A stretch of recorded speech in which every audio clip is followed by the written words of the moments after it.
and welcome everyone to the third video lecture of Services Marketing, module number 1, semester 6. In today's video lecture, we are going to discuss about the role of services in Indian economy. Students, as you know, that any economic sector is divided into three major sectors. The primary sector, which includes agriculture, mining, fishing, etc.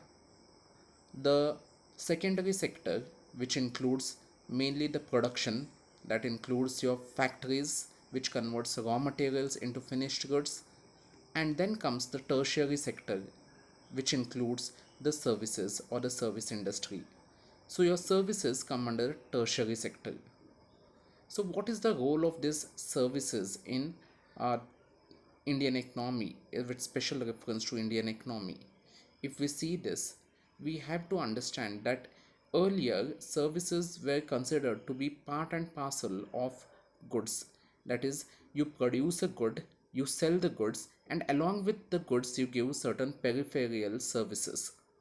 But now, slowly and slowly, services have gained prominence and have become an integral part or an independently important part of any economy. This is very evident from the following statistics. In India, if we see at the total GDP of India, the contribution of services is 52% of the total GDP as on 2016. Similarly, the contribution when it comes to employment of personnel or employment of people in services sector, if we see 27 percentage of Indian population is involved in uh, providing services, or they get their jobs from service industry.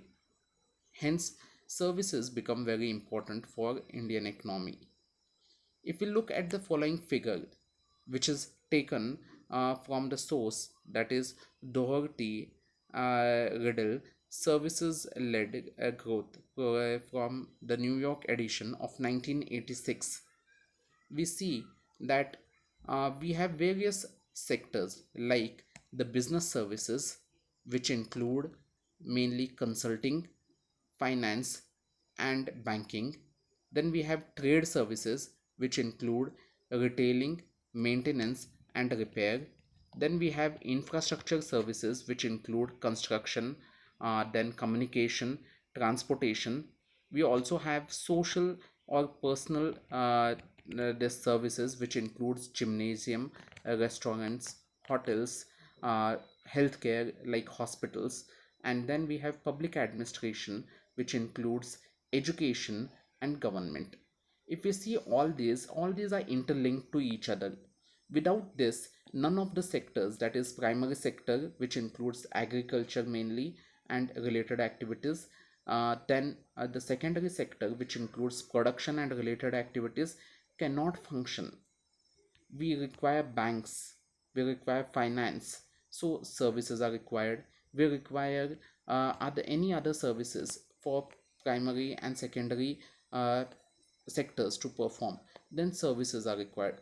It may be banking, it may be security, it may be telecommunication, it may be consulting, it may be maintenance, it may be repair, it may be anything.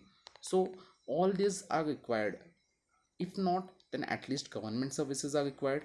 So hence all these are interlinked, and all of these are directly dependent upon services to finish their activities.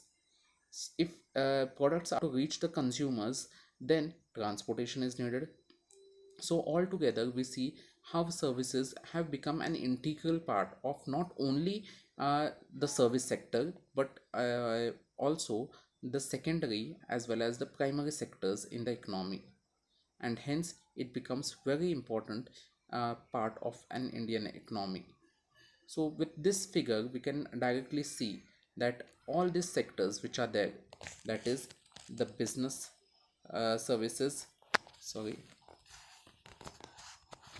the business services, the public administration, the infrastructural services, the extractive sector. Now, what is an extractive sector? Extractive sector are mainly primary sector, which includes mining, forestry, which extract certain things from the earth. Then we have trade services, that is trading services, manufacturing sector, social and personal services, like for example restaurant, which we have discussed, and gymnasium. So all these are directly involved in create the economy. And if we want to make them reach or the customers, we need the help of services. Hence services become very important. This is the main role of services.